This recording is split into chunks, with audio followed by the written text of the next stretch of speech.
বোঝায় গড় কুশির সংখ্যা 10 থেকে 12টি, দানার পুষ্টতা প্রায় 90%, আর এক একটি ধান গাছের উচ্চতা 110 থেকে 115 সেন্টিমিটার।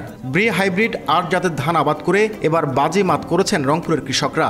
বড় মৌসুমে ধান গবেষণা ইনস্টিটিউট উদ্ভাবিত সবশেষ এই জাতটির হেক্টর প্রতি উৎপাদন 11 টন।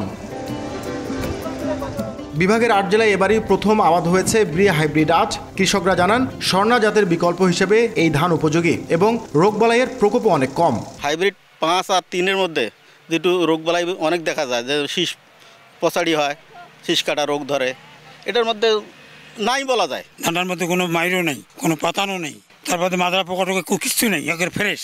এবারে যেভাবে সাপ্লাই হয়েছে ওইভাবে যে সুন্দরভাবে পাই, তা ইনশাল্লাহ আশা করা যায় এবারে যতটুকু আবাদ করছে এর অনেক গুণে বেশি আবাদ হবে এখানে।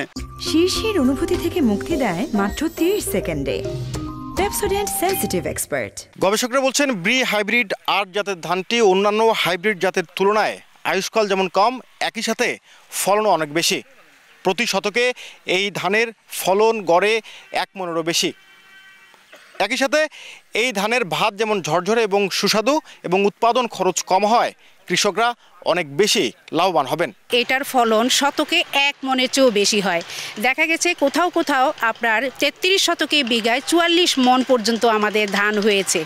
আমি আশা করছি এখানেও ভালো ফলন হবে। নতুন এই জাতটি উৎপাদনে বিপ্লব ঘটাবে বলছেন সংশ্লিষ্টরা। সব দিক দিয়ে বিবেচনা খুব ভালো, আমরা আশা করি কৃষকরা এটা গ্রহণ করবে।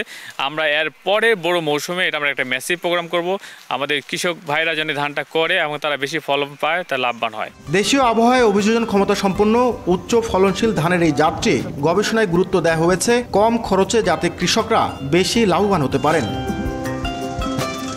নাজমুল ইসলাম নিশাত, সময় সংবাদ, রংপুর।